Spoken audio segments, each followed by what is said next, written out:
The espresso machine hissed behind me, releasing steam that carried the bitter scent of over-extracted coffee into the already stale air of the 43rd floor. I didn't look up from the expense report I was reconciling, my fingers moving across the keyboard with the mechanical precision of someone who'd performed this task exactly 217 times before. The numbers had to balance. They always had to balance, especially in Lorenzo Greco's world, where a misplaced decimal could mean more than just an accounting error. My desk sat outside his office like a sentinel post, positioned so I could see everyone who approached while maintaining what he called appropriate professional distance from the actual dealings that happened behind those heavy mahogany doors. 2 years I'd worked here. 730 days of arriving at 6:45 a.m., of preparing his coffee exactly as he preferred it. Double espresso, no sugar, in the specific Italian ceramic cup his grandmother had given him. Of managing a calendar that looked innocuous on the surface, but concealed meetings I'd learned not to ask about. The marble floor was cold, even through my sensible heels, the kind I'd chosen because they didn't click too loudly when I walked. Everything about this job required a specific calibration of presence, visible enough to be efficient, invisible enough to be trusted. I'd mastered that balance through careful observation, watching how Angelo, Lorenzo's second-in-command, moved through the space with quiet authority, how Claudio, the head of security, could clear a room with nothing but a slight shift in posture. "Julia." Lorenzo's voice came through the intercom, that particular tone he used when he was about to request something he knew would complicate my morning. "The Santoro contract. Where are we on the final revisions?" I pressed the button, keeping my voice level. "Already on your desk, left side, under the property assessments." I highlighted the 3 clauses that conflict with the maritime regulations you mentioned last week. Silence. Then, "You remembered that conversation?" "I remember all our conversations, Mr. Greco. That's what you pay me for." A sound that might have been amusement filtered through the speaker. "Among other things. Come in, please." I gathered the expense report and the Santoro file, smoothing my navy dress, professional, modest, forgettable, before entering his office. The room always felt colder than the rest of the floor, as if the floor-to-ceiling windows that overlooked the city somehow drew in winter even during summer. Lorenzo stood with his back to me, his charcoal suit fitted with the kind of tailoring that whispered rather than shouted wealth. His dark hair was slightly longer than corporate standard, curling just at his collar, in a way that suggested he had more important things to worry about than haircuts. "The maritime clauses," he said without turning. "Explain your thinking." This was a test. He did this sometimes, questioning decisions I'd already made correctly, watching to see if I'd doubt myself or defend my position. I'd learned to do the latter. Clause 7 assumes goods can be transferred at any port of entry, but the new regulations specify that certain classifications require pre-clearance at designated facilities. If Santoro's shipments fall into those classifications, which, based on the inventory descriptions, they do, then the current language leaves us exposed to customs delays or worse. "Worse," he repeated, finally turning to face me. His gray eyes held that particular intensity that made junior associates stumble over their words. I'd stopped stumbling after month 3, define worse in this context. Seizure of goods, investigation of shipping practices, unwanted attention from authorities who might start asking questions about other shipments. I met his gaze steadily. I assume we prefer to avoid all 3. Something shifted in his expression. Approval, maybe, or recognition. "We do. Adjust the language accordingly and have it ready for Santoro's review by 3 p.m. Already drafted. The revised version is in the folder, tabbed in green." This time the almost smile reached his eyes. "Efficient as always, Miss Romano." I turned to leave, but his voice stopped me at the door. "The flowers that arrived this morning. In the lobby. The security log shows they're addressed to you." My hand tightened on the folder. I hadn't seen any delivery, Hadn't ordered anything. I'm not expecting any flowers, Mr. Greco. Nevertheless, they're waiting at the front desk. Red roses. Quite an elaborate arrangement. His tone had gone carefully neutral, which somehow made it more loaded. An admirer? Heat crept up my neck, but I kept my voice professional. If so, they're confused. I don't have admirers. Everyone has admirers, Miss Romano. Some are simply more persistent than others. I didn't know how to respond to that, so I didn't. I returned to my desk, the expense report suddenly seeming less important than the mystery of who would send me flowers at work. The morning proceeded normally. Calls to schedule, documents to file, a minor crisis with the building's HVAC system that I resolved with 3 phone calls and a carefully worded email to the property manager. It wasn't until lunch that Chiara, who worked in legal 2 floors down, appeared at my desk with barely contained excitement. Julia, did you see them? Everyone's talking about the roses in the lobby. They're gorgeous. Who sent them? I have no idea. I minimized the spreadsheet I'd been working on. There's no card? Oh, there's a card. Very mysterious. It just says, "For the woman who makes every day brighter." No signature. Chiara leaned closer, lowering her voice. Do you think it's from him? Him who? She gestured toward Lorenzo's office with her eyes. You know? The boss.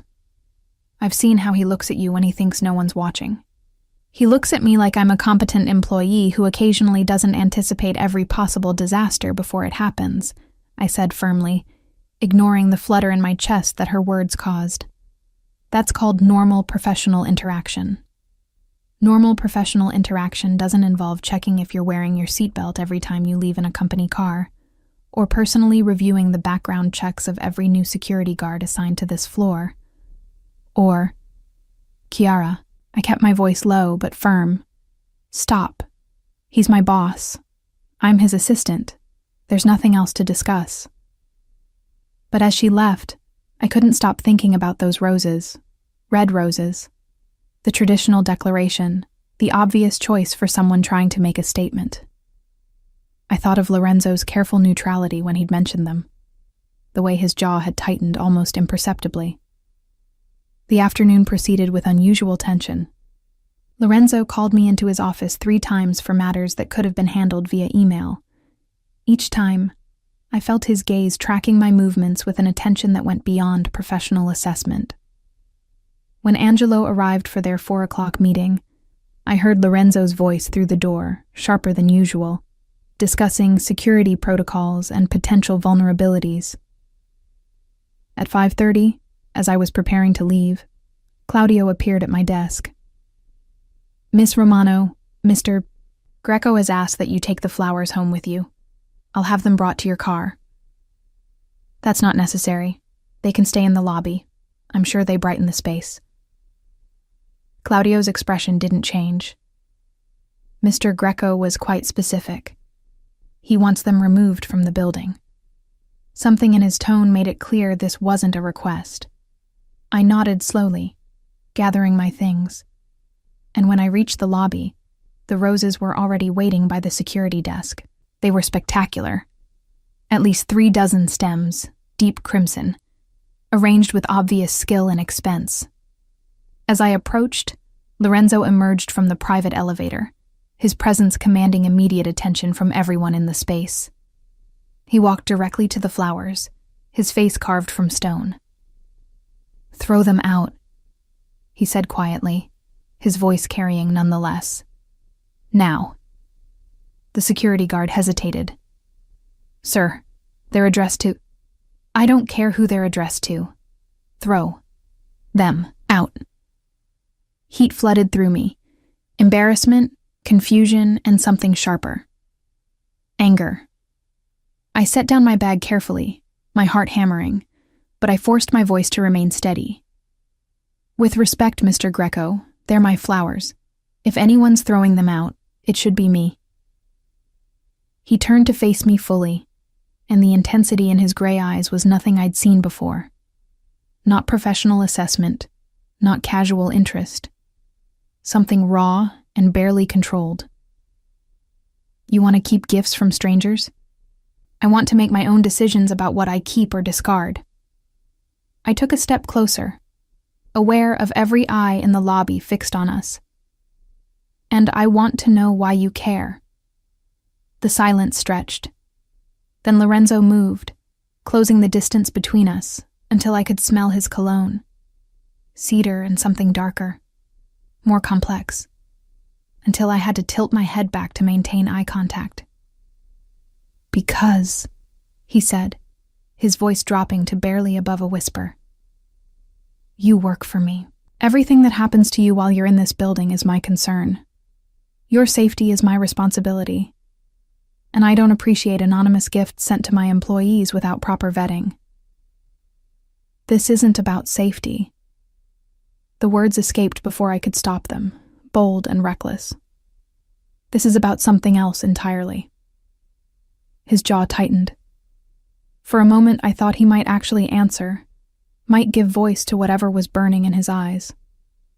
Instead, he stepped back, his expression closing like a door slamming shut. Claudio, have the flowers sent to Miss Romano's apartment, and run a full background check on the sender. I want to know who thinks they can send gifts to my assistant without going through proper channels. He walked away, his footsteps echoing on the marble, leaving me standing amid a lobby full of staring witnesses. As Claudio carefully gathered the roses, I caught his eye. This is insane, I murmured. Claudio replied quietly.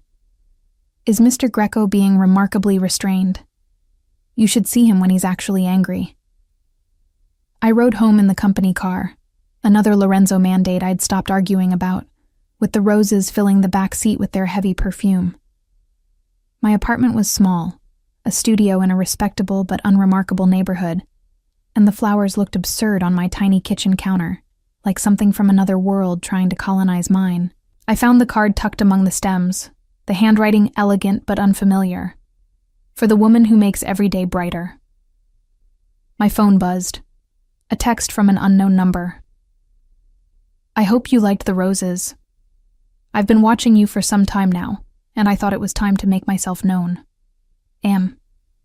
A chill ran through me, watching me. I thought of Lorenzo's immediate suspicion, his demand to have the sender investigated. Had he known somehow? Was this the kind of threat he dealt with regularly? The reason he insisted on security protocols and background checks? Another text arrived.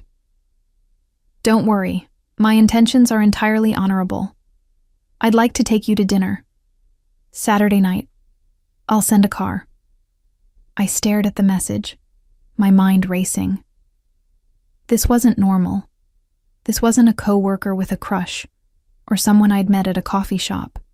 This was calculated, informed, deliberate. Someone who knew where I worked, who could afford elaborate flower arrangements and car services, who felt confident enough to announce they'd been watching me. My phone rang. Lorenzo's private number, the one he'd given me for emergencies. Mr. Greco? Did you receive any other communications? No preamble. His voice tight with something I couldn't name. Text messages, 2. They're signed M. Forward them to me immediately. Don't respond. Don't delete them. And Julia. His use of my first name sent a shock through my system. Lock your door. Check your windows. I'm sending Claudio to your building. That's not necessary. It is necessary. Do as I say. He hung up. I forwarded the messages, my hand slightly unsteady, and went to check my door. Already locked. Windows secure. I lived on the 4th floor. No fire escape access. But the fact that I was checking, that Lorenzo's urgency had transmitted to me so completely, told me this was more than jealousy or overprotection. This was danger wearing the mask of romance. And somehow, without knowing how or why, I'd become the center of a game I didn't understand, caught between Lorenzo's fierce protection and a stranger's calculated attention. The roses filled my apartment with their heavy scent, beautiful and ominous, a promise and a threat wrapped in crimson petals. My phone buzzed again. Lorenzo, don't go to work tomorrow. Stay home. We need to talk. I stared at the message, my heart pounding. In 2 years, he'd never asked me to stay home. Never suggested that the office wasn't safe. Whatever this was, it was serious enough to break every protocol we'd established. I typed back, I'll be there, 6:45, like always. His response came immediately. Julia, for once in your stubborn life, do as you're told. I smiled despite myself, despite the fear curling in my stomach. Not a chance, Mr. Greco. See you tomorrow. Because whatever was happening, whatever danger this mysterious M represented, I wasn't going to hide. I was going to understand. And something told me that understanding started with finally seeing what lay beneath Lorenzo's carefully maintained professional distance. The truth he'd been hiding behind orders and protocols, and that fierce, barely controlled intensity I'd glimpsed in the lobby. The roses seemed to watch me from the counter, their dark beauty suddenly sinister. Tomorrow I'd get answers. Tomorrow, everything would change. I just didn't know yet how much. I arrived at 6:45 exactly, the way I had for 731 days. The lobby was different, though. More security guards, their positions strategic rather than decorative. Claudio met me at the entrance, his expression unreadable. Miss Romano, Mr. Greco is expecting you. Top floor, private conference room. Not his office. The private conference room was where he held meetings that required absolute discretion, soundproofed and electronically shielded. I'd only been inside twice, both times to deliver urgent documents. Lorenzo stood by the windows when I entered, his back to me, hands clasped behind him in a posture I'd learned meant he was containing something volatile. On the table lay a folder, thick with documents. "Close the door," he said without turning. I did, the heavy click seeming louder than it should. The roses were sent by Marco Colombo. He turned to face me, and I saw shadows under his eyes, suggesting he'd slept poorly or not at all. Does that name mean anything to you? No. Should it? His father is Giuseppe Colombo. They run shipping operations throughout the Mediterranean. Legitimate on the surface, but... He gestured vaguely. Giuseppe and I have a complicated history. 3 years ago, we were negotiating a territorial agreement. It fell apart. Badly. And his son is sending me flowers because... Lorenzo's jaw tightened. Because he's been watching you for approximately 6 months. He's visited the coffee shop you frequent on Tuesday mornings. He's been at the same gym 3 times when you've attended evening classes. He sits 2 tables away at the restaurant where you have lunch with Chiara on Fridays. Ice flooded through me. How do you know all this? Because I've been watching him watch you. He said it flatly, as if surveillance was perfectly normal. Since September, when I noticed him at a charity gala where you were volunteering. He asked about you. Too many questions. Too specific. My legs felt unsteady. I gripped the back of a chair. You've been following me? I've been protecting you. There's a difference. He moved closer, his gray eyes intense. Marco Colombo doesn't do anything without a purpose, Julia. He doesn't send flowers to beautiful women just because they catch his eye. He's calculated, strategic, and his interest in you started shortly after you began processing some very sensitive shipping contracts. Understanding dawned, cold and sharp. You think he's using me to get information about your operations. I know he is. What I don't know is how much you've already told him. The accusation hit like a physical blow. I haven't told him anything because I've never spoken to him. I didn't even know his name until 2 minutes ago. Lorenzo studied me with that unnerving intensity, looking for tells, for signs of deception. I held his gaze, letting him see the hurt beneath my anger. I believe you, he said finally. But he doesn't know that I know about him yet, which means he'll try again. more aggressively this time. Then I'll tell him I'm not interested. You'll do exactly what he expects. Lorenzo opened the folder, spreading photographs across the table. Marco at the coffee shop, Marco at the gym, Marco outside my apartment building. You'll respond to his dinner invitation. You'll go. Excuse me? With appropriate security, of course, wired, monitored. You'll let him think his approach is working while we gather information about what he's really after. I stared at him, unable to believe what I was hearing. You want me to spy on him. I want you to help me protect what I've built. What we've built together. He moved around the table until we were separated by mere inches. You've been part of this organization for 2 years, Julia. You think you're just an assistant, but you know things that could destroy me if they reached the wrong ears. You've seen contracts, scheduled meetings, processed payments that tell stories I'd prefer stayed buried. I know you haven't. You're loyal, discreet. That's why you're still here. That's why you're the only assistant I've kept longer than 6 months. His voice dropped lower. But Marco doesn't know that.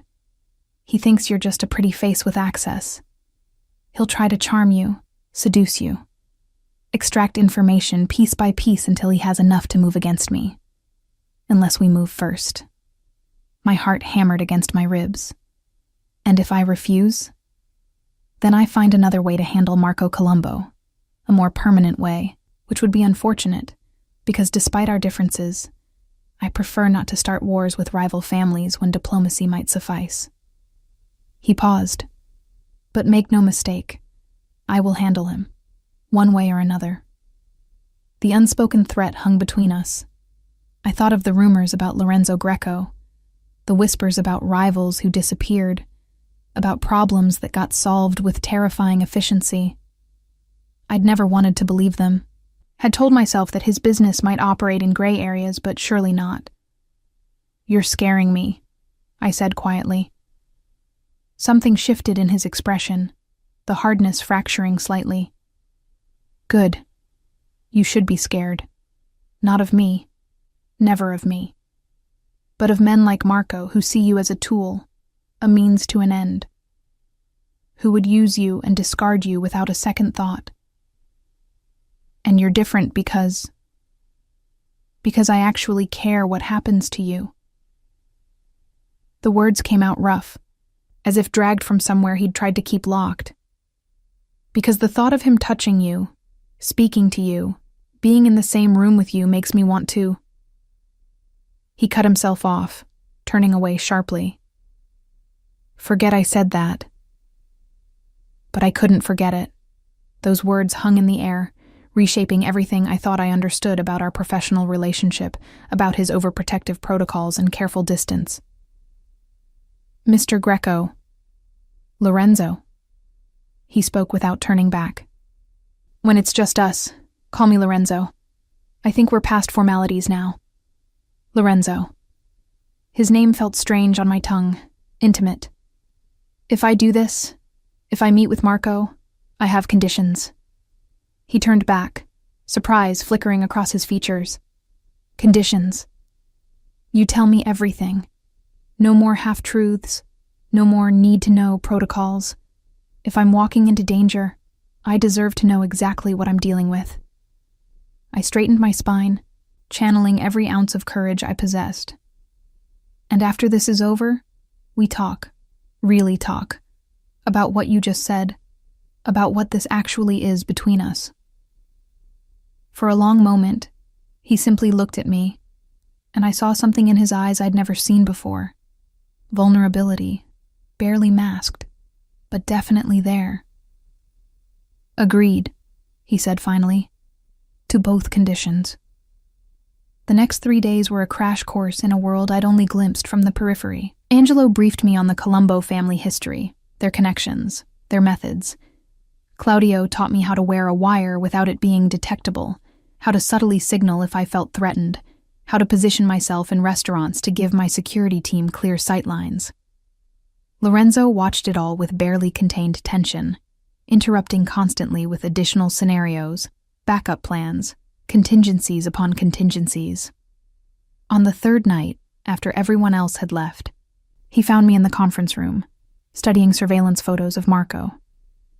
"You don't have to do this," he said from the doorway. "I can find another way." "Your other way ends with someone getting hurt, possibly killed." I set down the photo.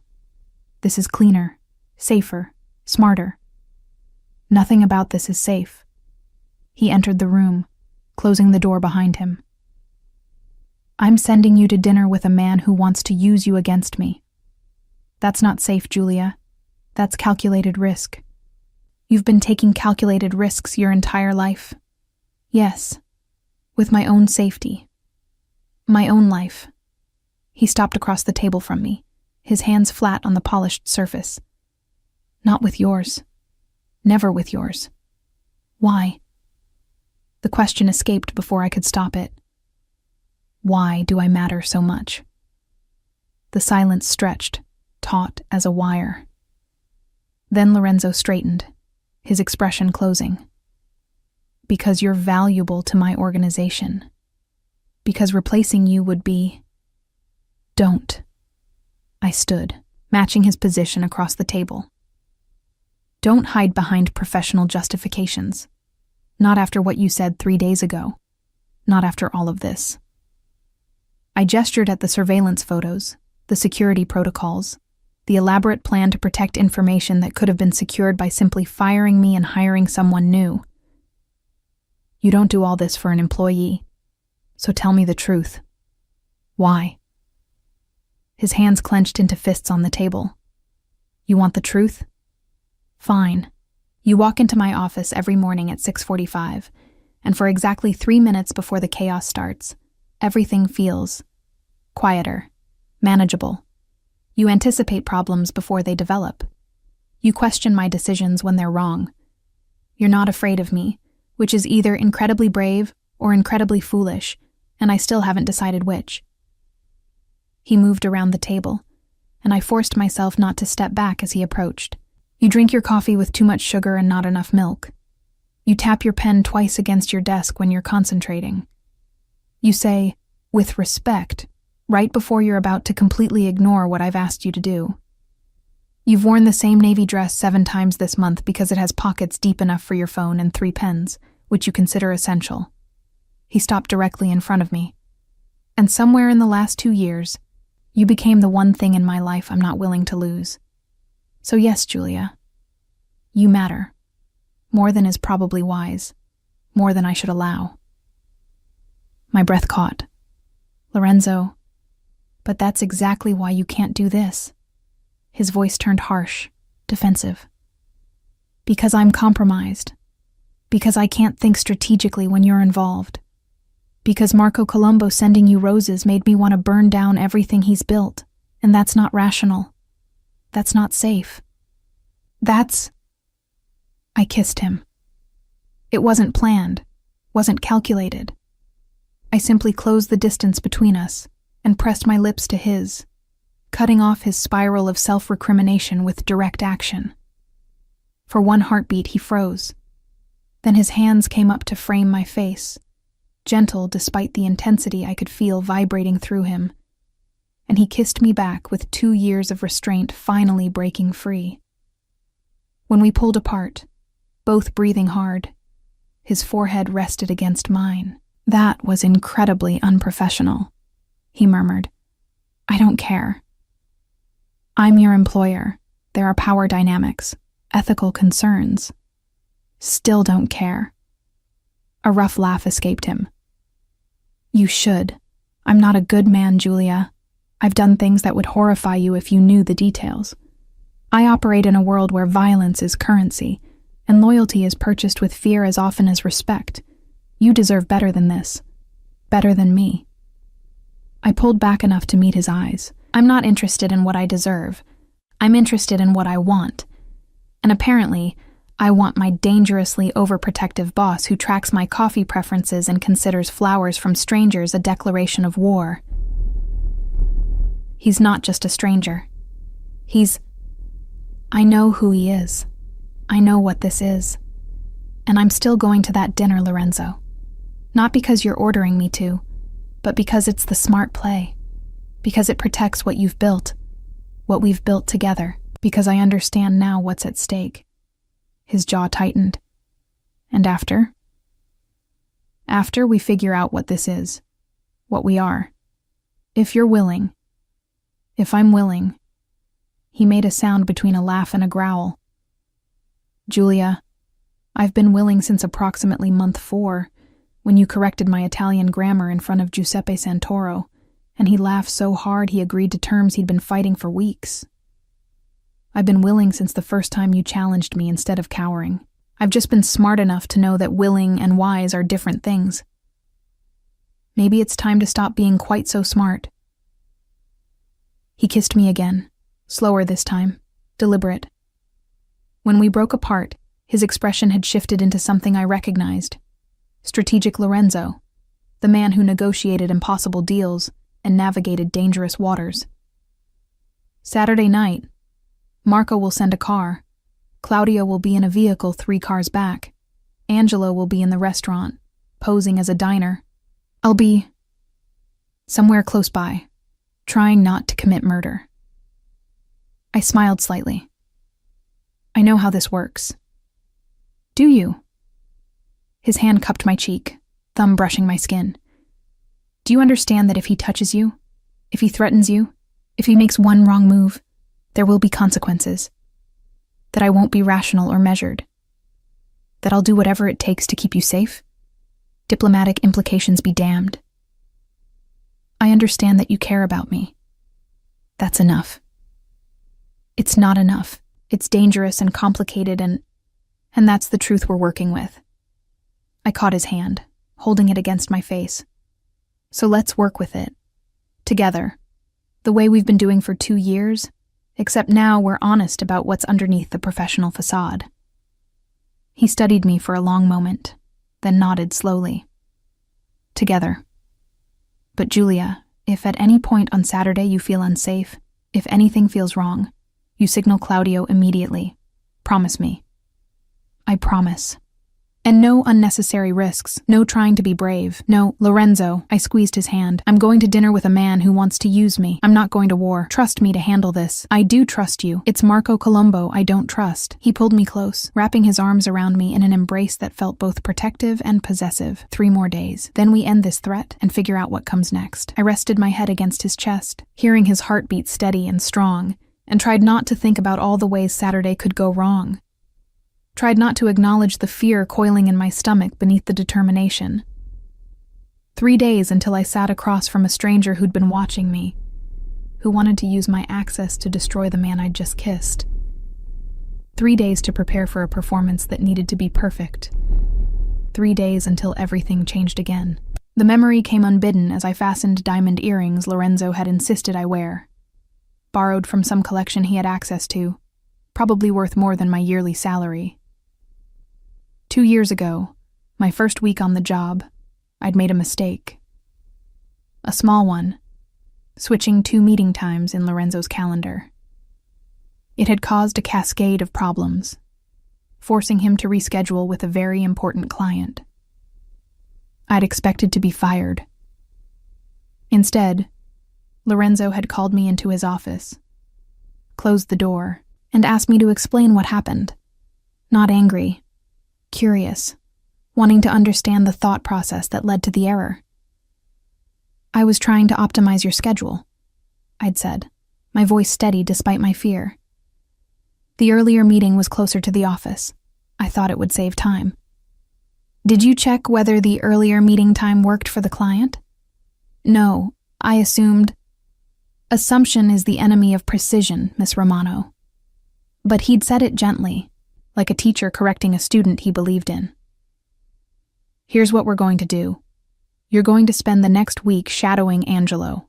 Learn how information flows in this organization. Learn what questions to ask before making unilateral decisions. Then we'll try again. No screaming, no humiliation. Just pragmatic problem solving and an unexpected investment in my development. That had been my first glimpse of the man beneath the reputation. Someone who valued loyalty and competence enough to teach rather than simply replace. Now, standing in my apartment in a black dress that cost more than my monthly rent, another Lorenzo provision, delivered that morning with a note. He expects elegance. Let's not disappoint. I wondered if I'd misread everything. If the man who'd kissed me 3 days ago and the one who'd patiently trained me 2 years ago were carefully constructed facades hiding something darker. My phone buzzed. Lorenzo. Car is approaching. Angelo is already at the restaurant. Claudio will follow at a distance. Remember, you're curious, flattered, but cautious.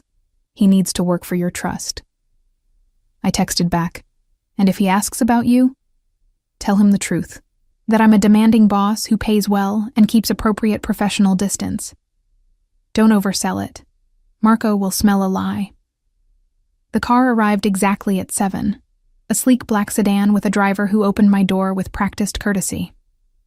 As we pulled away from my building, I caught a glimpse of Claudio's SUV 3 cars back, just as promised. The restaurant was in the financial district, the kind of place that didn't advertise because everyone who mattered already knew about it. The maitre d' greeted me by name, Miss Romano, right this way, and led me through a dining room of soft lighting and quiet conversations to a private corner table. Marco Colombo stood as I approached, and I understood immediately why Lorenzo had been concerned. He was handsome in a calculated way. Tailored suit, easy smile, dark hair styled with just enough artful dishevelment to seem approachable. Nothing threatening. Everything designed to disarm. Julia. He took my hand, raising it briefly to his lips in a gesture that might have been charming if I didn't know what Lorenzo had told me. Thank you for agreeing to meet. I was worried my approach might have been too forward. It was definitely direct. I took my seat, accepting the wine menu he offered. I'm still not entirely sure why I'm here. Curiosity? Intrigue? His smile widened. Or maybe you're as tired of the mundane as I am, and the prospect of an evening with someone new seemed appealing. The mundane. I repeated the word, watching his expression. Is that what you think my life is? I think you're wasted as Lorenzo Greco's assistant. He said it casually, but I saw the calculation beneath. Someone with your intelligence, your efficiency, your attention to detail, you could be running your own operation, not managing someone else's calendar. You seem to know a lot about my efficiency. I'm an observant man, and you're worth observing. He leaned forward slightly. Tell me, do you enjoy working for Greco? Or is it simply the best option available? The wine arrived, giving me a moment to consider my response. This was it. The opening, the first gentle probe to see if I was receptive to being turned. I thought of Lorenzo's instructions. Curious, flattered, but cautious. He's brilliant but difficult, I said, choosing words carefully. The work is challenging. The hours are demanding, but I learn something every day, which is more than I could say about most jobs. Learning is valuable, but so is appreciation, recognition. Marco's dark eyes held mine. Does Greco appreciate what you do for him? I thought of Lorenzo's kiss, his confession, the way he'd said I mattered more than was wise. But Marco couldn't know about any of that. To him, I was supposed to be an undervalued employee, potentially resentful, possibly vulnerable to outside interest. He pays well, I said neutrally. And he's fair, in his way. Fair. Marco laughed softly. That's damning with faint praise if I ever heard it. You deserve more than fair, Julia. You deserve exceptional. The waiter appeared to take our orders, and I used the interruption to glance subtly around the restaurant. Angelo sat 2 tables away, engrossed in his own meal, apparently paying no attention to us. I knew better. Every word we spoke was being recorded, analyzed, catalogued. Tell me about yourself, I said once the waiter left. The roses said you'd been watching me. but I don't know anything about you beyond your name and your taste in flowers." "Fair enough." He settled back in his chair, comfortable, confident. "I run my family's shipping operations. We handle logistics for various clients throughout the Mediterranean and beyond. It's lucrative, but often tedious. Lots of paperwork, regulations, customs protocols. Not unlike what you do for Greco, I imagine. Probably more complex than anything I handle." "I doubt that. From what I understand, Greco's operations require someone with exceptional organizational skills and discretion." His tone remained light, but I heard the emphasis on discretion. The kind of person who knows when to ask questions and when to simply execute instructions without needing all the context. My skin prickled. This was it, the real approach, hidden beneath layers of flattery and seemingly casual conversation. He was testing whether I was the type to follow orders blindly, or someone who paid attention, who understood implications, who might have information worth extracting. "Context is important in my work," I said carefully. "I can't anticipate problems if I don't understand the bigger picture. Mr. Greco values proactive thinking over blind obedience." "Does he?" Marco's expression sharpened slightly. "That's interesting. Most men in his position prefer employees who don't ask too many questions. Less liability that way. Maybe that's why so many of them make preventable mistakes." He laughed, genuine amusement crossing his face. "Brilliant and brave. No wonder he keeps you close." The word close hung between us, weighted with implication. I took a sip of wine, buying time, remembering Lorenzo's warning about Marco's patience, his strategy. "How close is close?" Marco asked, confirming my suspicion. "The professional world is full of rumors about Lorenzo Greco. Some say he's a solitary figure, trusting no one. Others suggest he has a very small circle of loyalty. I'm curious which category his executive assistant falls into." This was dangerous territory. Deny being in Lorenzo's inner circle, and I seemed like I had no valuable access. Confirm it too readily, and Marco would know I was being deliberately obtuse. "I organize his schedule and manage his communications," I said, which was technically true, and completely uninformative. "That requires a certain level of trust, but I wouldn't presume to call myself part of his inner circle. That's reserved for people like Angelo Ricci and his security chief." "Ah, but those men are enforcers, soldiers. You're different. You see everything that crosses his desk, every meeting he takes, every decision he weighs. That's not just trust, Julia. That's intimacy of a different kind. The intimacy of shared secrets." My heart rate kicked up, but I kept my expression neutral, even slightly puzzled. "You seem very interested in my employer's operations, Marco. Is there a reason?" "Only that I'm interested in you, and you come as a package with your work. I can hardly get to know you without understanding what occupies most of your waking hours." He paused as our appetizers arrived. "Unless I'm misreading this, and you'd prefer to keep your professional and personal lives completely separate." "I would, actually. I find that boundaries are important." I met his gaze directly. "Speaking of which, I'm still trying to understand why you sent roses to my workplace, instead of simply approaching me at the coffee shop or the gym. Why the grand gesture?" For the first time, his smooth facade flickered. Just for a moment, I saw calculation replace charm, and I understood that Lorenzo had been right. Everything Marco did was strategic, including this dinner, including his interest in me. "I wanted to make an impression," he said, recovering quickly. "Beautiful women receive casual compliments all the time. I needed you to notice me specifically." Mission accomplished, although you could have simply introduced yourself like a normal person. "Where's the romance in that?" His smile returned, but something had shifted.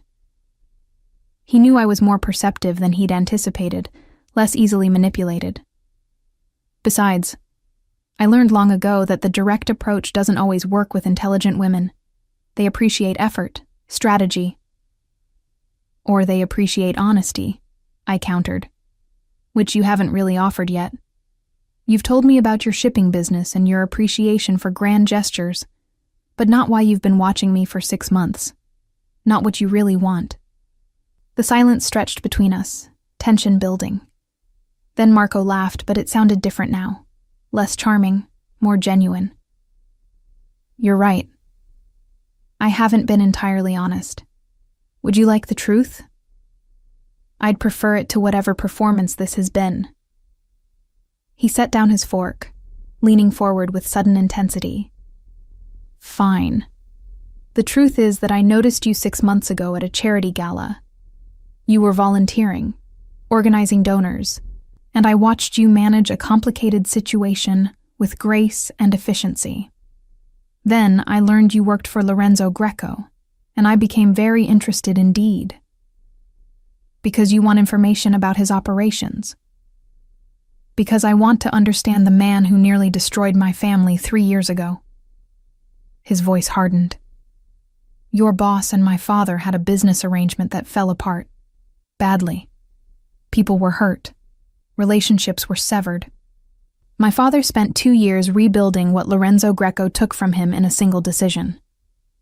I processed this, comparing it to what Lorenzo had told me. Complicated history, he'd said. Territorial agreement that fell apart. But Marco's version painted Lorenzo as the aggressor, the one who'd caused damage. And you think I can help you? What? Get revenge. I think you can help me understand whether Lorenzo Greco is someone worth doing business with again, or someone my family should actively work against. Marco's dark eyes held mine. You see him every day. You know how he operates, how he treats people, whether his word means anything.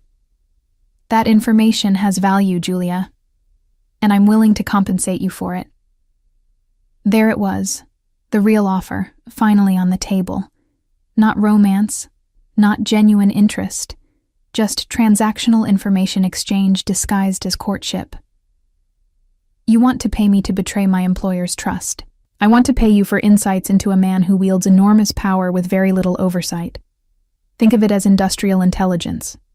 Perfectly legal, entirely professional. He gestured dismissively. What you do with the money is your business. I just want to know if Lorenzo Greco is a man worth trusting or a threat that needs to be contained. My stomach turned, but I maintained my expression. Thoughtful, considering, as if his offer had genuine appeal instead of confirming every warning Lorenzo had given me. That's a generous offer, I said slowly. But I'm going to need time to think about it. This isn't something I can decide over appetizers. Of course. Take all the time you need. Marco's smile returned, satisfied. He thought he'd won, that my hesitation meant consideration rather than revulsion. I'm not going anywhere. And neither, I suspect, is your frustration with being undervalued by a man who takes your loyalty for granted. The rest of the dinner passed in surface pleasantries, Marco carefully building rapport while I played the part of someone genuinely conflicted. By the time dessert arrived, I'd extracted enough information to confirm Lorenzo's suspicions. Marco wanted detailed intelligence about shipping routes, customs protocols, and most importantly, the names of Lorenzo's contacts in various port authorities. In the car ride home, I kept my expression neutral, knowing the driver reported to Marco. Only when I finally reached my apartment, door locked behind me, did I allow myself to shake. My phone rang immediately. Lorenzo, are you okay? No preamble, just urgent concern. I'm fine.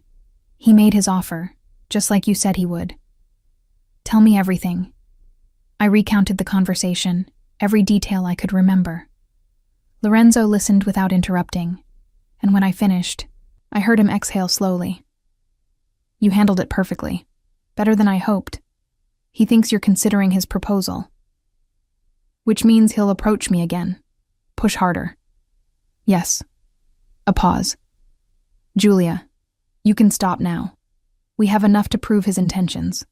I can handle the rest. How? I asked. By starting the war you were trying to avoid? If necessary? Or we could finish this the smart way. I tell Marco I need proof he can be trusted, information about his own operations as good faith.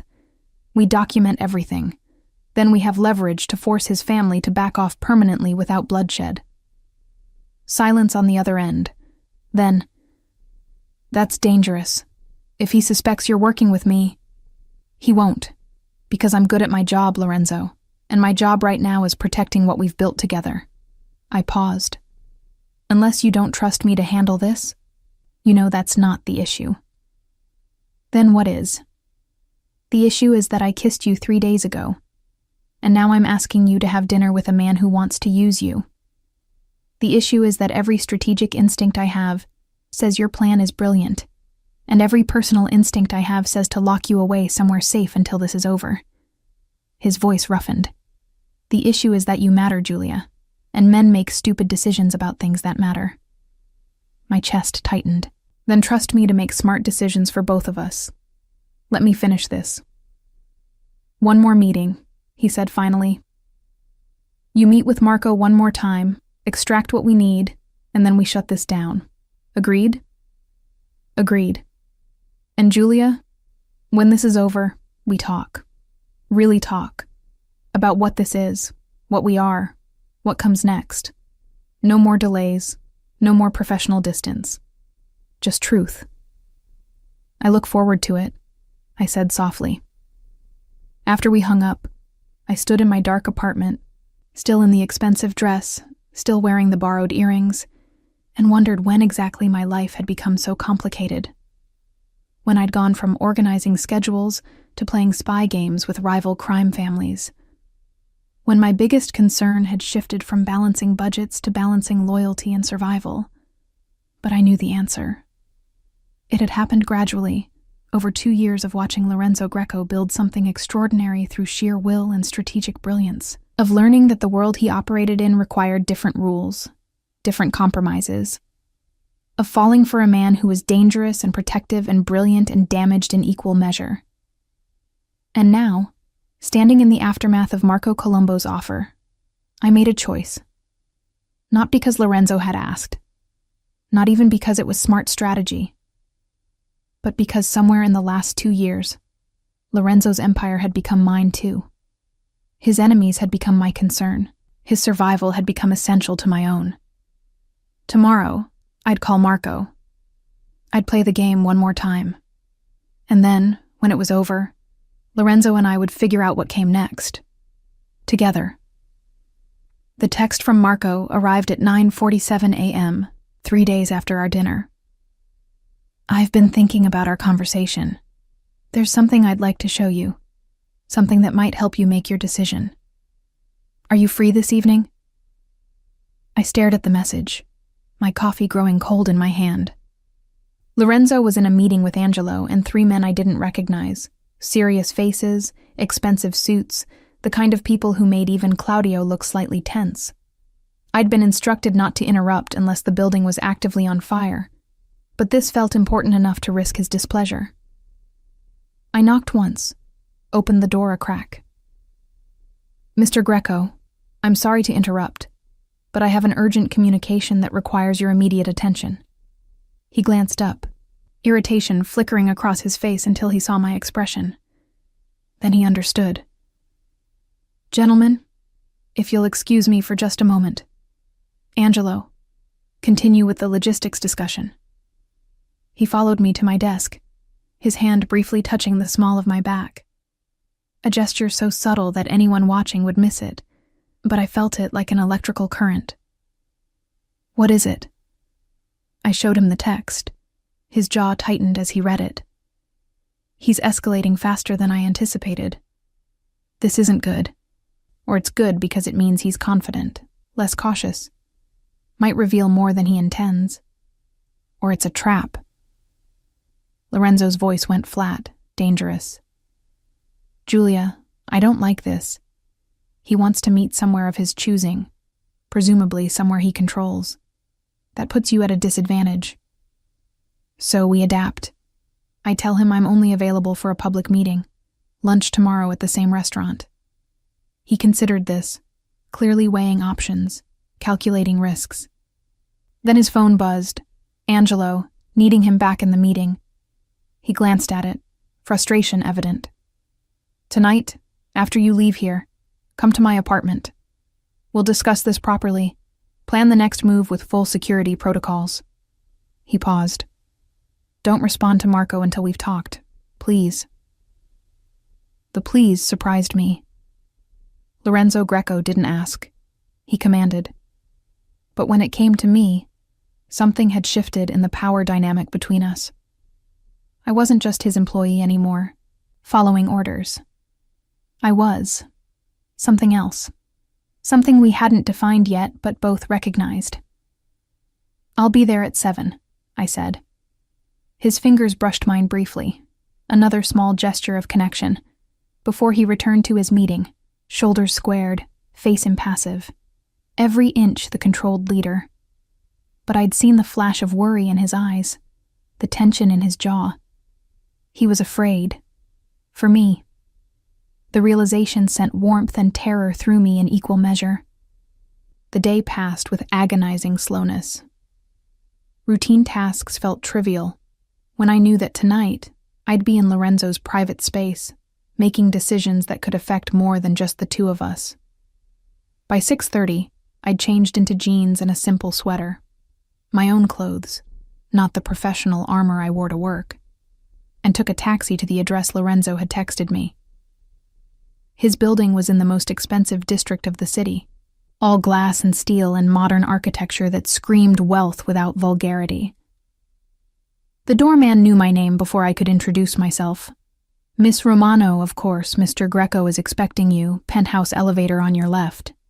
And within minutes I was stepping into an apartment that redefined luxury. Floor-to-ceiling windows overlooked the city lights. Minimalist furniture in charcoal and cream created space rather than filling it. But what caught my attention wasn't the obvious wealth, it was the personal touches. Books stacked on a side table. A framed photograph of an older woman who had Lorenzo's eyes.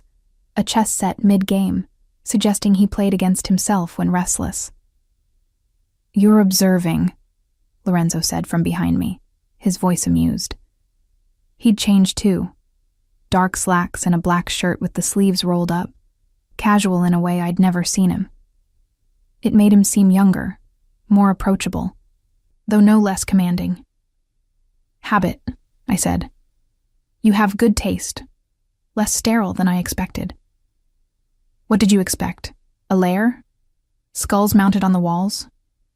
"Maybe not skulls, but definitely more overt displays of wealth." He moved to the kitchen, sleek, modern, expensive, and poured 2 glasses of wine. "My grandmother used to say that true wealth whispers, only insecurity shouts." He handed me a glass. She also said that intelligent women were the most dangerous kind, which means I should probably be more concerned about you than Marco Colombo. "Your grandmother sounds wise." "She was. She's also the only reason I'm not." He trailed off, setting down his wine untouched. "Never mind. We're not here to discuss my family history. We're here to figure out how to handle Marco's invitation." But I was curious now, filing away that unfinished sentence, that glimpse of vulnerability. "You were going to say she's the only reason you're not what? Not in prison? Not dead? Not like your father?" His gray eyes met mine, and for a moment, I saw past every defense he'd constructed. All 3, probably. She saw something in me worth saving when I was 14, and heading down a very dark path. Made me promise I'd build something better than what my father had, still powerful, still protective of what was mine, but with lines I wouldn't cross. Rules, even in a world without many rules. "And have you kept that promise?" "Mostly." He moved closer, and I felt the air between us charged with that magnetic pull that had been building for weeks. The lines have gotten blurrier over time. Compromise becomes habit. But I've never hurt anyone who didn't threaten what I was protecting first. And I've never. He stopped again. Something painful crossing his expression. "Never what?" Never let myself care about someone the way I care about you. Because caring creates vulnerability. And vulnerability gets people killed in my world.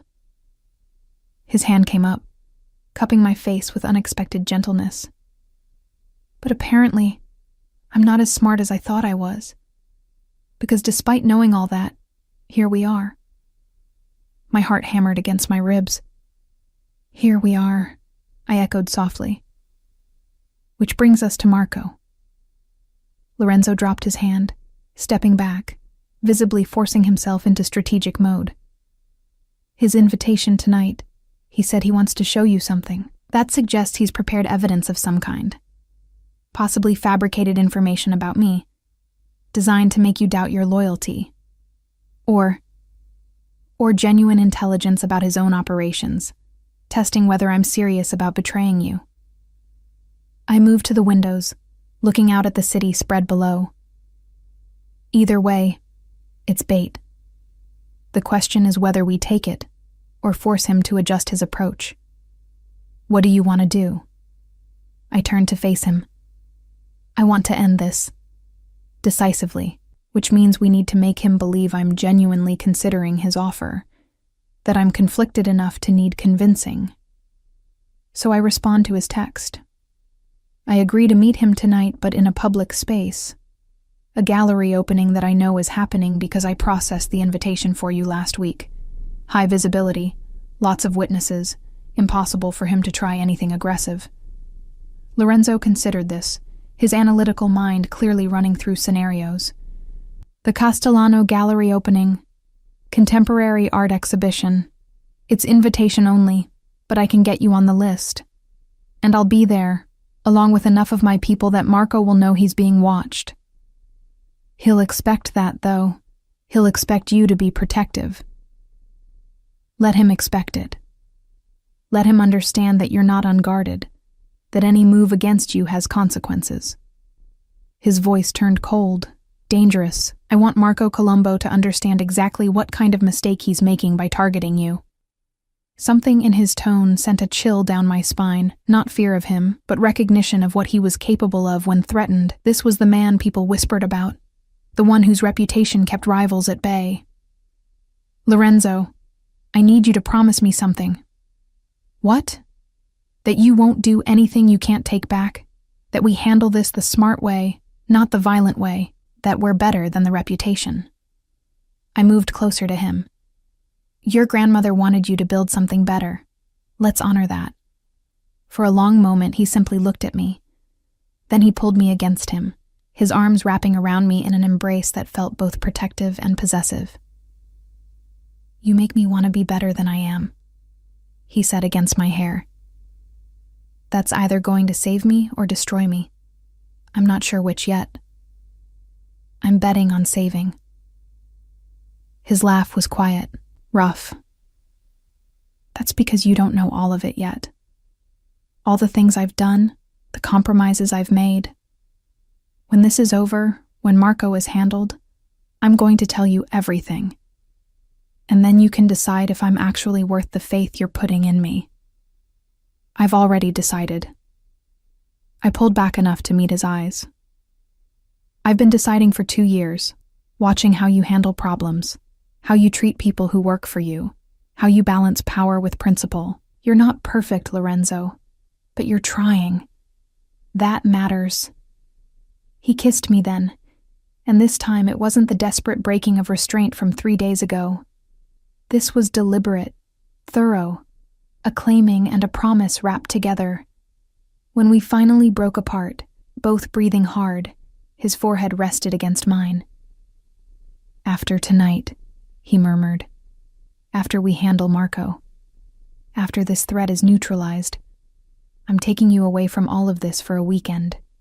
Somewhere safe, somewhere quiet. Just us, figuring out what comes next. That sounds perfect. It's necessary, because once we start this, once we're not just employer and assistant, once we're... He paused, searching for the right word. Together, I supplied. Once we're together. Together. He tested the word, then smiled slightly. Yes, once we're together openly, there will be consequences. Rivals will try to use you against me. Allies will question my judgment. The danger that already exists will multiply. You need to understand that, Julia. You need to choose this with full knowledge of what it means. I'm choosing it anyway. You say that now. I'll say it tomorrow too, and the day after, and every day until you believe me. I framed his face with my hands, forcing him to hold my gaze. I see you, Lorenzo. All of you. The brilliant strategist, the protective leader, the man trying to honor his grandmother's faith in him. And I'm choosing all of it. The danger, the complication, the beautiful mess of it. So stop trying to talk me out of it. Something in his expression cracked open. Relief and fear and hope mingled together. You're impossible. I'm determined. There's a difference. Is there? But he was smiling now, genuine warmth breaking through his usual control. Fine, you win. We do this your way, together. No more trying to protect you by pushing you away. But Julia, if at any point tonight things feel wrong, if Marco does anything that makes you uncomfortable, you signal immediately. Promise me. I promise. 2 hours later, I stood in the Castellano gallery wearing another borrowed dress. Deep green silk this time, elegant but not ostentatious, with Lorenzo's hand resting lightly on the small of my back as we moved through the crowd of art collectors and cultural elite. Marco was already there.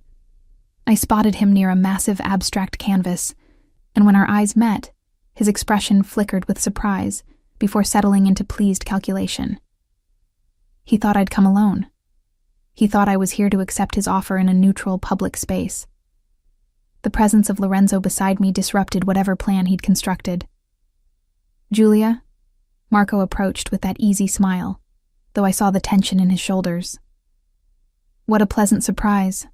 I didn't realize you were interested in contemporary art. I'm interested in many things. I kept my voice pleasant, giving nothing away. Marco, this is my employer, Lorenzo Greco. Mr. Greco, this is Marco Colombo. We met recently for dinner. The two men assessed each other with the careful attention of rival predators recognizing a threat. Lorenzo's hand never left my back, a subtle but unmistakable claim of territory. Colombo. Lorenzo's voice was professionally neutral. I believe our fathers attempted to work together some years ago. Unfortunate that it didn't work out. Very unfortunate, Marco agreed, his dark eyes moving between us. Though I'm always interested in new arrangements, fresh perspectives. Perhaps over dinner the three of us could discuss potential opportunities for collaboration. Perhaps. Lorenzo's tone suggested absolutely not. Though I find that business discussions are best kept separate from social occasions, and tonight is definitely social. Julia was kind enough to accompany me to an event I would have otherwise skipped. She has excellent taste in art. The lie was smooth, delivered with just enough warmth to suggest we were more than just employer and assistant without explicitly stating it. I saw Marco process this new information, recalculating, his expression tightening slightly. I see. Marco's smile never wavered, but something cold entered his eyes. How fortunate for you, Greco, to have an assistant with such diverse interests and talents. One might even say she's indispensable. One might, Lorenzo agreed, if one wanted to be accurate. The tension between them was almost visible, two powerful men circling each other with superficial politeness, barely masking deeper hostility. I felt caught between them, a prize neither would acknowledge, but both clearly considered theirs to claim. Perhaps we could discuss that art piece, I interjected, gesturing toward the abstract canvas. I'd love to hear your interpretations. But neither man was truly interested in art anymore. Marco made his excuses shortly after, but not before catching my hand and pressing something into my palm, a business card with a phone number written on the back. Call me, he said quietly. "When you're ready to have a more private conversation, without supervision." After he left, Lorenzo and I stood in front of the painting, harsh blacks and reds slashed across white canvas, violent and beautiful simultaneously. "He gave you his direct number," Lorenzo said, his voice carefully controlled. "Yes." "Are you going to call it?" I looked up at him, at the man who'd protected me, trusted me, let me into his complicated world. "What do you think?" His hand found mine, fingers interlacing. "I think we just declared war without firing a shot, and I think Marco Colombo is about to discover that trying to use you against me was the biggest mistake of his life." "Good," I said, and meant it, because I was done being passive, done being the prize fought over by powerful men. It was time to remind them both that I had my own power, my own agency. And I chose to use it standing beside Lorenzo Greco, whatever consequences that choice might bring. Together, we'd finish this. Together, we'd build something better, starting tonight. The package arrived at my apartment 4 days after the gallery opening. No return address, just my name in elegant script that matched the handwriting from the roses.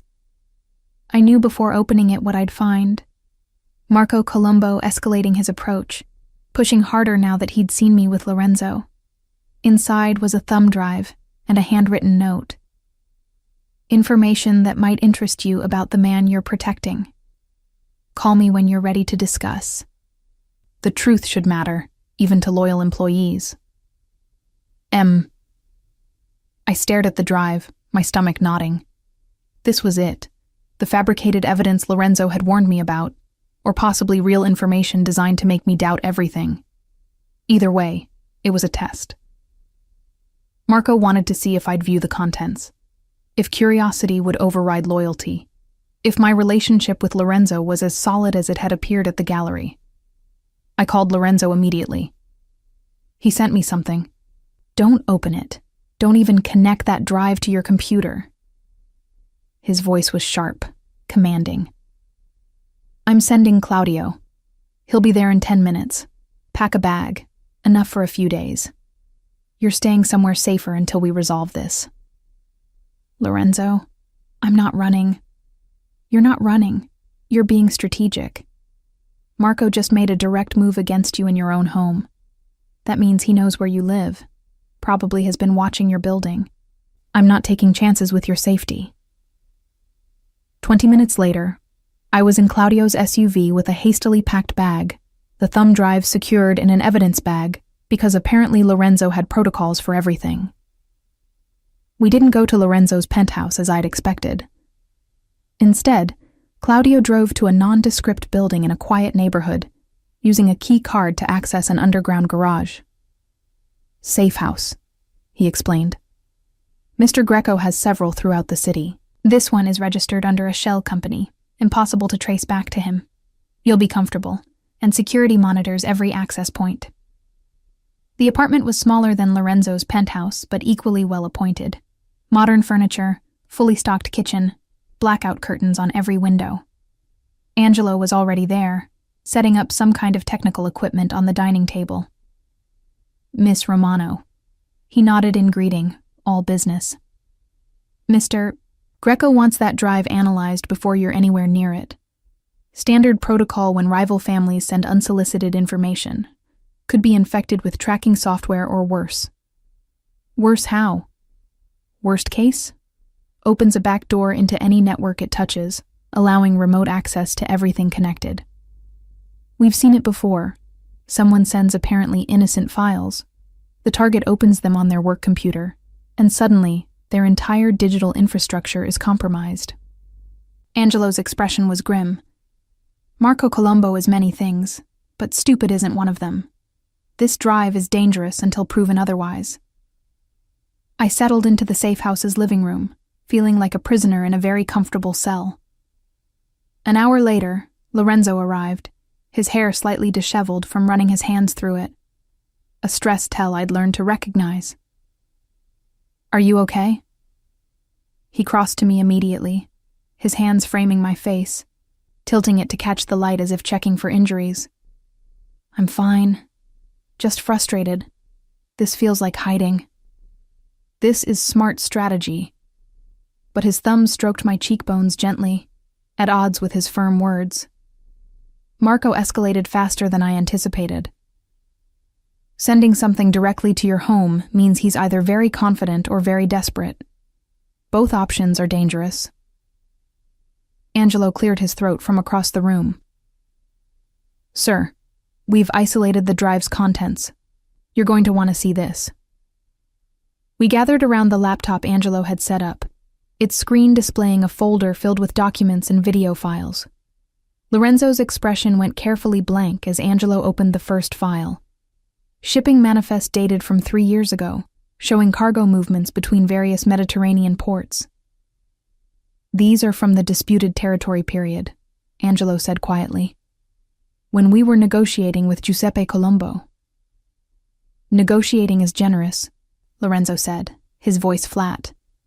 We were fighting for control of routes his family had monopolized for decades.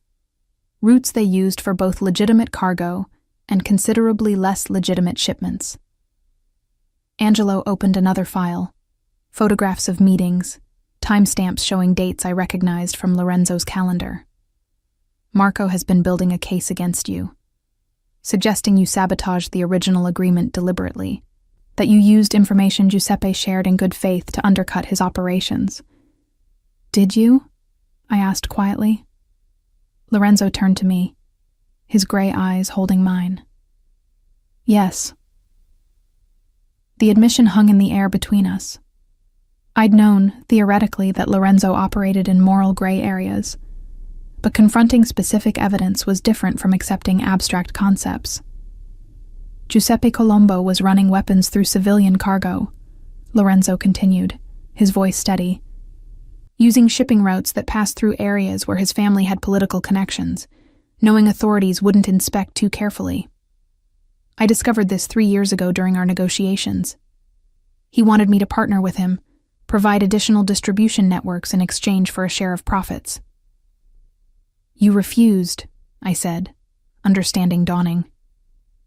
I refused, and then systematically dismantled his operation, leaked information to the right authorities, applied pressure through my own political connections, made it too expensive for him to continue. Lorenzo's jaw tightened. It destroyed the business arrangement and created an enemy, but it also stopped weapons from reaching conflict zones where they'd kill civilians. So yes, Julia, I sabotaged Giuseppe Colombo deliberately, and I'd do it again. Angelo opened another file, more recent documents showing Marco's current operations, his attempts to rebuild what his father had lost. He's trying a different approach now. Cleaner, more sophisticated. But the core business is the same. He's facilitating movements of restricted cargo through apparently legitimate shipping channels. And he thinks I can help him, I said slowly, pieces connecting. Not just by providing information about your operations, but by potentially giving him access to your distribution networks, your contacts. If he could compromise me, make me complicit, then he'd have leverage, Lorenzo finished. Against both of us. You'd be connected to illegal activity, unable to testify or cooperate with authorities without incriminating yourself. And I'd be vulnerable through you, forced to negotiate or risk your exposure. The sophistication of Marco's plan became clear, not just corporate espionage, but a carefully constructed trap designed to entangle me so thoroughly that I'd have no choice but to cooperate. The thumb drive wasn't just information. It was documentation of alleged crimes, carefully curated to look like Lorenzo was the villain. What do we do? I asked. Lorenzo exchanged a look with Angelo, some silent communication passing between them. We turn it around. Use his own strategy against him. How? You call Marco. Tell him you viewed the contents. Tell him you're angry, disillusioned, ready to hear his offer more seriously. Lorenzo's expression was calculating now. The strategic mind I'd seen negotiate impossible deals fully engaged. You arranged to meet him somewhere we control. One of my restaurants, my hotel. Somewhere every word will be recorded, every offer documented. And then? Then we let him make his pitch. We let him explicitly offer payment for information, for access to my networks. We let him incriminate himself completely. Lorenzo's smile was cold. And then we give all of it, his approach, his offers, the evidence of his current operations, to a very specific federal prosecutor who's been looking for an excuse to investigate the Colombo family for years. You'd expose him to authorities? I was surprised. In Lorenzo's world, I'd assumed problems were handled differently, more directly, more permanently. Giuseppe Colombo's weapons dealing hurt innocent people. That crossed a line I won't forgive. But Marco is young, stupid, and desperate to restore his family's reputation. He deserves a chance to learn from his mistakes in a federal prison instead of a grave. Lorenzo's hand found mine. My grandmother's influence, remember? Lines I won't cross, even when dealing with enemies. Over the next 3 days, we planned meticulously. Angelo coached me on what to say, how to appear genuinely conflicted. Claudio set up surveillance in the restaurant where I'd meet Marco, ensuring every angle would be covered. And Lorenzo watched it all with barely contained tension, his control fraying at the edges. You don't have to do this, he said the night before the meeting, finding me alone in the safe house kitchen at 2 a.m., both of us unable to sleep. We can find another way. There is no other way. Not one that ends this cleanly. I turned from the window where I'd been watching the empty street below. Marco won't stop until he's forced to. This forces him. By putting you in a room with a man who wants to use you. Lorenzo closed the distance between us. Do you understand how much I hate that? How every instinct I have is screaming to find a different solution? I understand. But I also understand that sometimes the only way out is through. I reached up, cupping his face. Trust me. Trust us. He pulled me against him, his arms wrapping around me with almost desperate intensity. When this is over, we're going away. Just like I promised. Somewhere far from all of this, where we can just be together without threats and strategies and rival families. I'm going to hold you to that. Good. Because I'm going to hold you. For an entire weekend. Possibly longer. His hand stroked through my hair. And then we figure out what comes next. How to navigate this, us, in a world that doesn't make it easy. Nothing worth having is easy. No, he agreed quietly. It's not. The next evening, I sat across from Marco Colombo in a private dining room at Lorenzo's most elegant restaurant. Claudio stood outside the door, ostensibly for our privacy, but actually for my protection. Cameras hidden in decorative fixtures captured every word, every gesture. Marco looked confident, pleased that I'd finally reached out. I'm glad you called, Julia.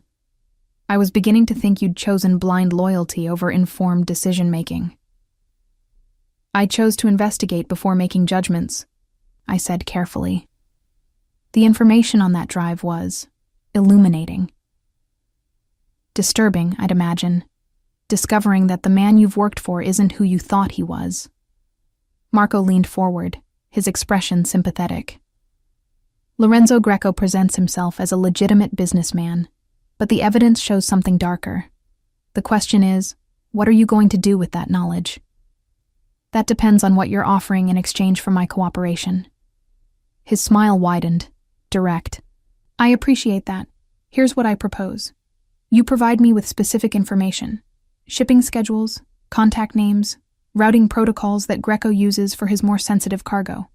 In exchange, I'll pay you $50, $0 immediately, with another $50, $0 upon successful implementation of the information. $100,000 to betray my employer's trust. $100,000 to correct a moral wrong.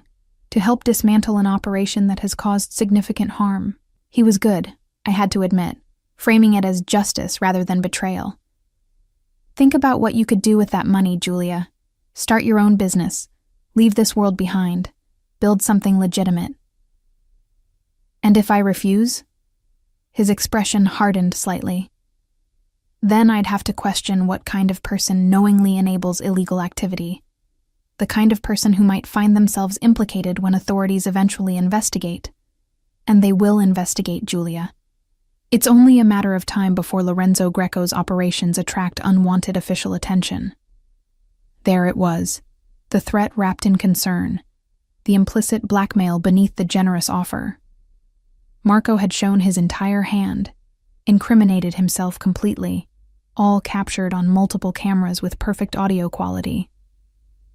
I stood slowly, my hands shaking, but not from fear, from anger at how he'd tried to manipulate me, how he'd underestimated both my intelligence and my loyalty. I think we're done here, Marco. We're done when I say. The door opened. Lorenzo entered, followed by Angelo and 2 men in federal badges, the prosecutor Lorenzo had mentioned, along with an FBI agent. Marco's face went white. Marco Colombo, the prosecutor said, you're under arrest for attempted bribery, solicitation of corporate espionage, and conspiracy to engage in illegal shipping activities. You have the right to remain silent. I watched them cuff him, his earlier confidence completely shattered, replaced by panic and rage. As they led him away, his eyes found mine. You played me, he said, disbelief in his voice. No, I corrected. You played yourself. I just provided the stage. After they left, Lorenzo pulled me into his arms, his body shaking slightly with released tension. It's over. It's finally over. Not quite, the prosecutor said, still present. We'll need Miss Romano's testimony, detailed documentation of all contact. And Mr. Greco, he turned to Lorenzo.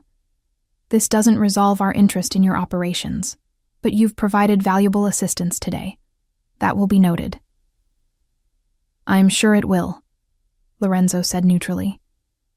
When we were finally alone in the restaurant's private dining room, Lorenzo and I simply held each other, the weight of the last 2 weeks finally lifting. You were brilliant, he murmured against my hair. Terrifying, but brilliant. I learned from the best. Now what? Now, I said, pulling back to meet his eyes. You keep your promise. Take me away somewhere safe and quiet, and we figure out what comes next. Together, he confirmed. Together. 3 months after Marco Colombo's arrest, I stood in Lorenzo's penthouse watching the city wake up, coffee in hand, wearing one of his shirts because mine were still in the dryer. This had become our routine, spending nights together, learning each other's rhythms, building something real in the aftermath of danger. But the fantasy couldn't last forever. We need to talk, Lorenzo said from behind me, his voice carrying a weight that made my stomach clench. I turned to find him dressed in a full suit, his expression carefully neutral, the face he wore when delivering bad news. That sounds ominous. It's realistic. He moved to the window beside me, both of us reflected in the glass against the city backdrop. The federal prosecutor is moving forward with a wider investigation into Mediterranean shipping operations. Marco's arrest opened doors they've been trying to access for years, and while I've cooperated, while I'm on the right side of most legal lines, there are complications. What kind of complications? The kind where associates I've worked with for decades are being subpoenaed, where legitimate business operations are being scrutinized for any hint of impropriety, where having a relationship with someone who was directly involved in bringing down Marco Colombo makes you a potential target for retaliation from his family.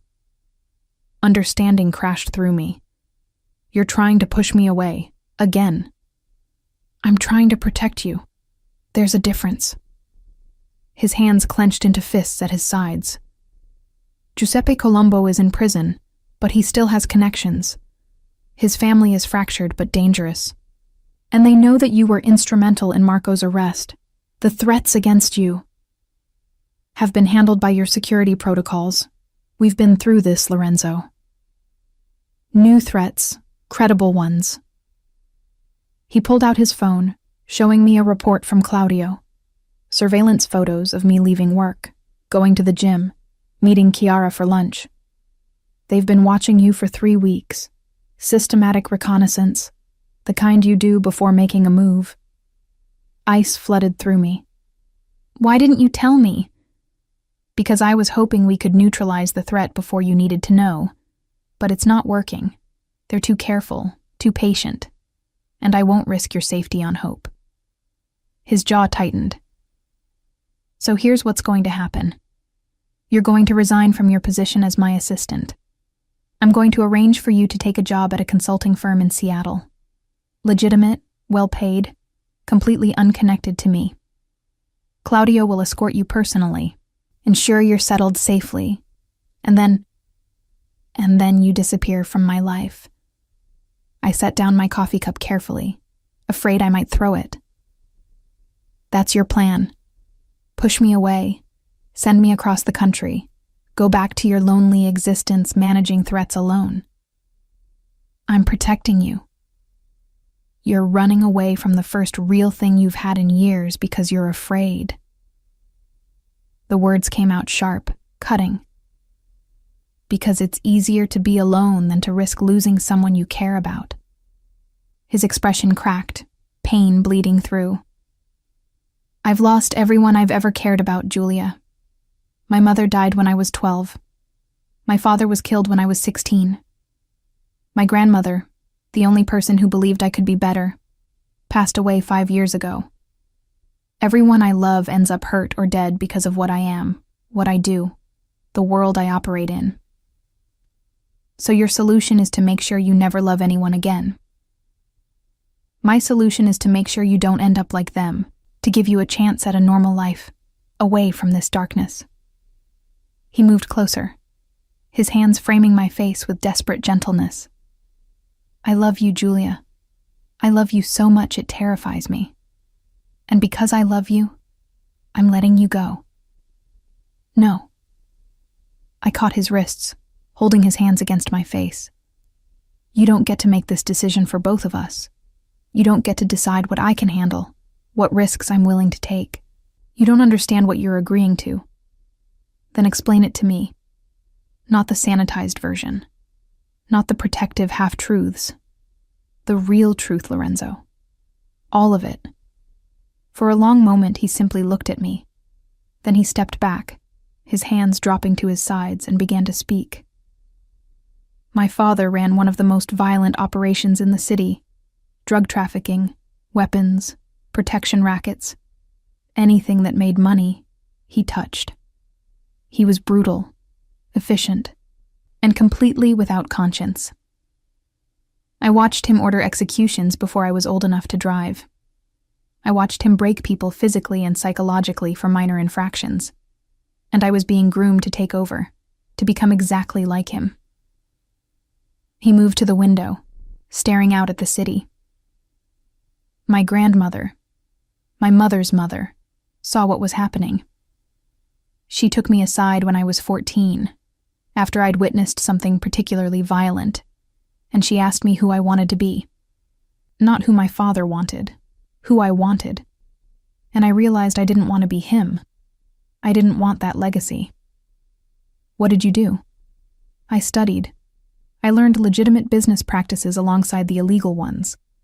I made connections in legal circles, built relationships with people who operated above board. And when my father was killed, rival families, inevitable consequences of his methods, I took control and slowly, carefully began transitioning the operation. Divesting from the most violent activities, investing in legitimate businesses, building something that could exist in daylight. He turned back to face me. But you can't completely leave that world behind, Julia. The foundations I built on, the connections that gave me initial capital, the reputation that keeps rivals at bay, it's all rooted in darkness. I'm better than my father was, cleaner, more ethical within the constraints of this world. But I'm not good. I'll never be completely good. I don't need you to be good. I need you to be honest. Then here's honest. If you stay with me, you'll always be a target. Rivals will try to use you against me. Associates will question whether you're a vulnerability. Every time you leave the house, every time you meet a friend, every moment we're apart, I'll be calculating risks and deploying resources to keep you safe. Your life will never be completely your own, because it'll always be entangled with mine. I understand that. Do you? He moved closer again, intensity radiating from him. Do you understand that if Giuseppe Colombo's family comes after you, I will respond with overwhelming force?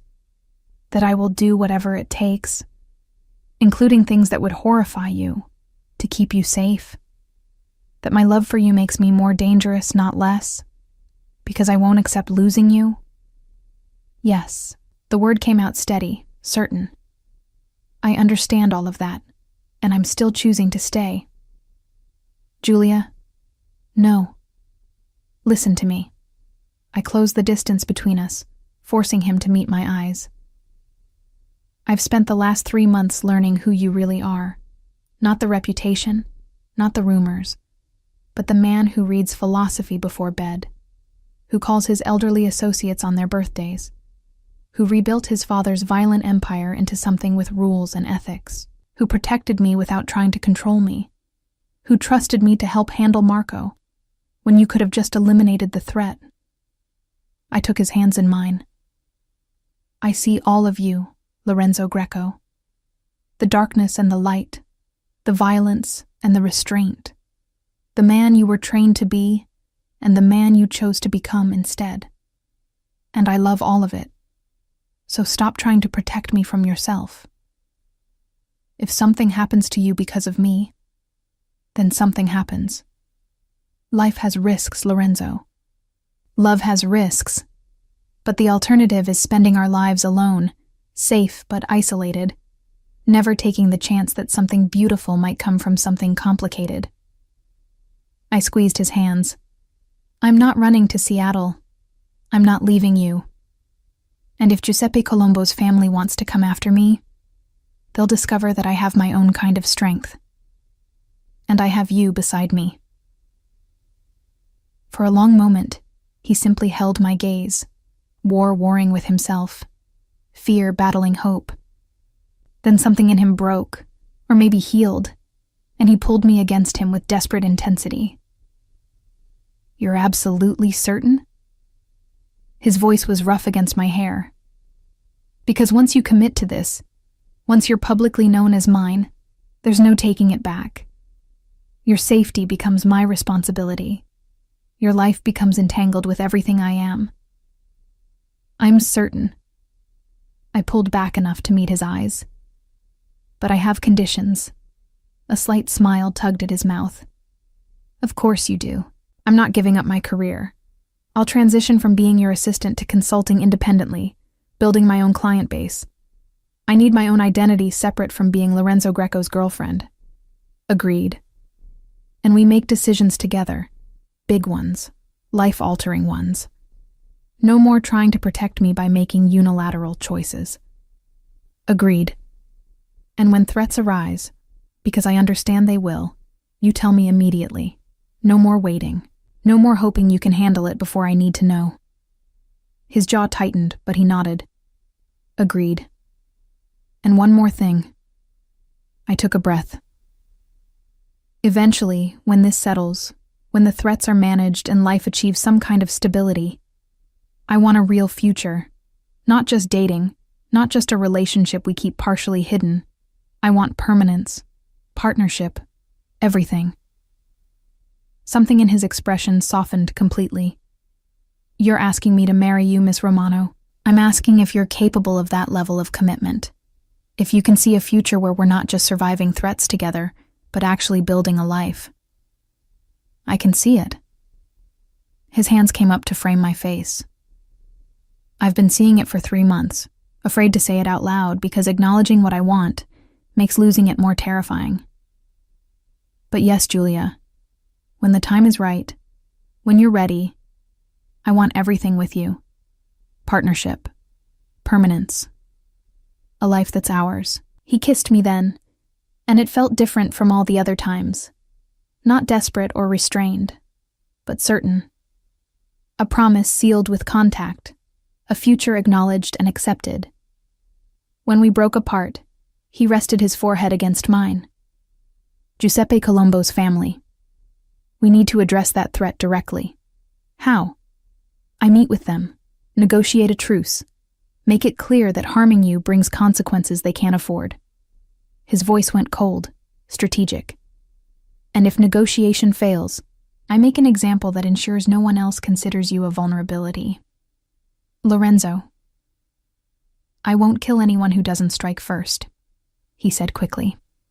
But I will make it economically and socially devastating to be my enemy. I'll freeze their assets, cut their business connections, make operating in this city impossible. They'll have to relocate or surrender. Those are the options I'm offering. And you think they'll accept those terms? They'll accept them because the alternative is worse. And because Giuseppe loved his son, despite everything. He won't risk more of his family for revenge against someone who was only protecting herself. Lorenzo's expression was grim, but determined. I'll handle this, Julia. I promise you, this threat ends. Permanently.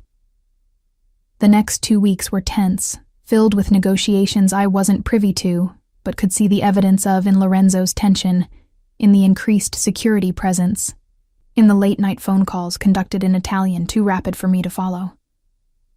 Then, finally, it was over.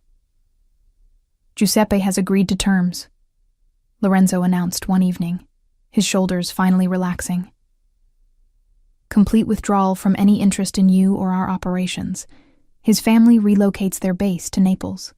In exchange, I release certain business territories back to his control and agree not to interfere with his operations as long as they stay within specified legal boundaries. Just like that? Just like that. He pulled me into his arms. He's tired, Julia. Tired of losing his operations, his son, his position in this city. He wanted an honorable exit, and I gave it to him. Sometimes the smartest move is letting your enemy retreat with dignity. Your grandmother would be proud. I hope so. His smile was soft, genuine. She'd like you, I think. Your strength, your refusal to be intimidated, your ability to see past reputation to the person underneath. She always said the right partner makes you braver and better simultaneously. That's what you do for me. You make me braver too. Scared sometimes, but brave. Good. Because what comes next requires bravery from both of us. 6 months later, I stood in a small chapel surrounded by people who'd become family. Angelo, Claudio, Chiara, a handful of Lorenzo's closest associates who'd proven themselves loyal and trustworthy. The wedding was intimate, private, nothing like the elaborate society event Lorenzo could have arranged. This was just us, finally making permanent what had been building for years. As Lorenzo slid a ring onto my finger, platinum band, single diamond, elegant in its simplicity, I thought about the journey that had brought us here. From professional distance to desperate kisses, from threats to triumphs, from two people carefully maintaining barriers to this moment of absolute commitment. I love you, he said, the words witnessed and official now. In this life and whatever comes after. You're mine, and I'm yours. Forever. Forever, I agreed. And when he kissed me, sealing vows that meant more than legal documents, I knew we'd found something rare, love that survived darkness, partnership built on truth, a future constructed from honesty and choice rather than convenience or necessity. The reception was held at Lorenzo's penthouse, intimate and warm, nothing like the cold spaces I'd first imagined his life contained. As I danced with my husband, that word still felt surreal and perfect. I caught glimpses of the life we were building together. Angelo toasting us with genuine warmth, his earlier skepticism about our relationship completely erased. Claudio actually smiling, rare and brief, but real. Chiara crying happy tears, thrilled that her friend had found something extraordinary in the most unexpected place. Happy? Lorenzo murmured against my ear as we swayed to music. Terrified and happy. Is that allowed? It's realistic. His arms tightened around me. This won't always be easy, Julia. There will be threats, complications, moments when we question this choice. I know. But we'll face them together. No more secrets, no more protection through distance. Just partnership. Real, messy, complicated partnership. That's all I've ever wanted. We danced until the city lights blurred below us, until the last guests departed, until it was just us in the space that was now ours. Not his penthouse, but our home, our life, our future. Later, as we stood by the windows watching dawn break over the city, Lorenzo pulled me against his chest, my back to his front, his arms wrapped around me possessively and protectively in equal measure.